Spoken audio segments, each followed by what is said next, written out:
सभाका सम्माननीय सभामुखबाट मिति 2077-10-18 गते संसदीय सुनवाई सम्बन्धी प्राप्त सक्रिय कागजात फिर्ता पठाइएको सम्बन्धमा भएको पत्राचार अधिकार क्षेत्र र त्यसमा प्रयुक्त व्यवहारप्रति मेरो गम्भीर ध्यानाकर्षण भएको छ। पत्रमा उल्लिखित संघीय संसद तथा सो अन्तर्गतका समितिको व्यवस्थापन सञ्चालन समेतको व्यवस्था गर्ने अधिकार प्रतिनिधि सभाका सभामुखमा निहित भएको भन्ने व्यवहारले दुई सदनात्मक संघीय व्यवस्थापिका सम्बन्धी संवैधानिक व्यवस्था स्थापित अभ्यास माथिल्लो सदन राष्ट्रिय सभाको भूमिका र गरिमामा प्रहार भएको छ। नेपालको संविधान र संघीय संसदको संयुक्त बैठक र संयुक्त समिति कार्य सञ्चालन नियमावली 2075 ले संसदीय सुनवाई समिति गठन र सञ्चालन सम्बन्धी व्यवस्था गरेको छ, जस अनुसार दुवै सदनको प्रतिनिधित्व रहने संसदीय सुनवाई समितिका संयुक्त समितिहरू सञ्चालनको अधिकार संघीय संसदको कुनै एक सदन वा पदाधिकारीमा निहित रहेको छैन। अधिकार प्राप्त निकायबाट आएका कुनै पनि कागजात संघीय संसदको दुवै सदनको सम्पत्ति हो। संसदीय सुनवाई सम्बन्धी पत्र फिर्ता सम्बन्धी गलत प्रक्रियामा संघीय संसदको माथिल्लो सदन राष्ट्रिय सभा संलग्न नरहेको जानकारी गराउँछु। संविधानको धारा 2 मा नेपालको सार्वभौम सत्ता र राजकीय सत्ता नेपाली जनतामा रहेको भन्ने व्यवस्था र संघीय संसदको संयुक्त बैठक र संयुक्त समिति कार्य सञ्चालन नियमावली 2075 को नियम 6 ले संयुक्त बैठकको अध्यक्षताको सम्बन्धमा मात्रै उल्लेख गरेको छ। नियमावलीको नियम 25 र 26 ले संसदीय सुनवाई समिति गठन सञ्चालन र सुनवाई सम्बन्धी कार्यविधिको विस्तृत र स्पष्ट व्यवस्था गरेको छ। नियम 41 ले नियमको व्याख्या गर्ने अधिकार समेत संघीय संसदको कुनै एक पदाधिकारीलाई दिएको छैन।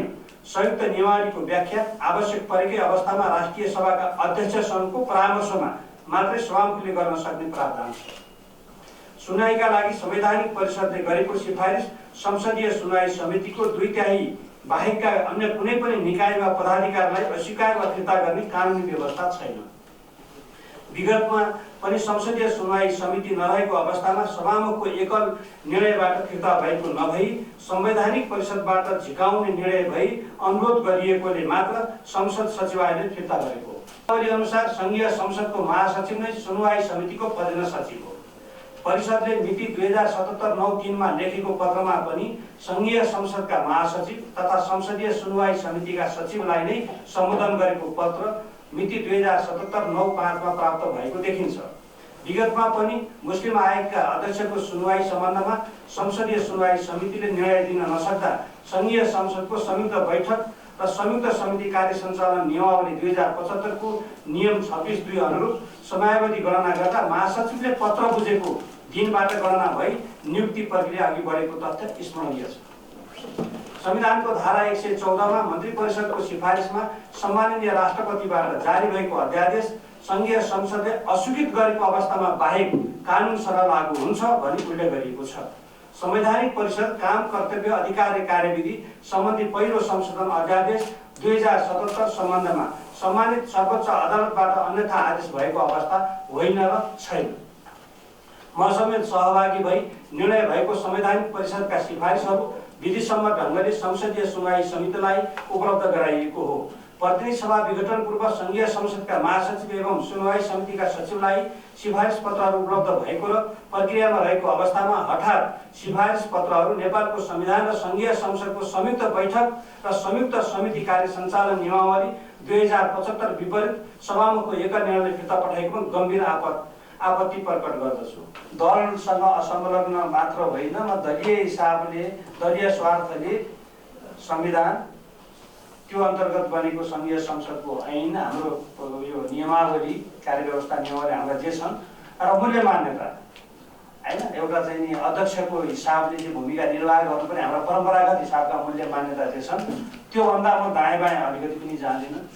कुनै दिन गएछु भने यहाँले मलाई सचेत गराउने तर गइस है यहाँ अलिकति यतातिर भनिदिनु भयो भने म फेरि ट्र्याकमा हिँड्नेछु। अब बाँकी अरूले के गर्नुहुन्छ भन्ने कुराहरू उहाँहरूले जान्ने कुरा हो। केही कुराहरूमा जस्तो विवाद त्यस्तो विवाद गर्नुपर्ने अरू मैले त केही देख्दिनँ, तर केही कुरा आइसकेपछि जस्तो त अब केही नहुँदा भयो नि, यो किन मैले गर्नु पर्यो भने आजको यो सबै मैले पुगारेको म कि त संघीय संसद भनेपछि एउटा सदन होइन, एक सदन हुँदा सङ्घीय संसद भन्दैन त, प्रतिनिधि सभा सङ्घीय संसद दुईटा सदन छन् भन्यो।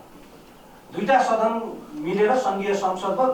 सङ्घीय संसदको मात्र त्यो भित्र, त्यो फ्रेमवर्कभित्र प्रतिनिधि सभा र राष्ट्रिय सभा दुई सदन रहे।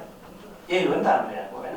त त्यो हिसाबले हुँदाखेरि सङ्घीय संसदका दुईटा प्रमुखहरू भोलि सारीमा एकजनालाई अगाडि पनि भनिएला पनि त्यो राख्दाखेरि त अलग कुरा हो। तर हाम्रो अरू व्यवस्थामा चियर गर्नु पर्दा एकजनाले गरौँ दुईजनाले किन भन्दाखेरि चियर भने हुन्छ। तर त्यो कुनै पार्टीको सङ्गठन जस्तो अरू जस्तो सर्वाधिकार उसले प्रयोग गर्ने भन्ने कहीँ पनि व्यवस्था छैन। मैले यी सबै धारा उपधाराहरू दफाहरू खुलाएर यहाँ गरेको छु, होइन? यसकारण यसमा हामी दुईटै बराबरी हो।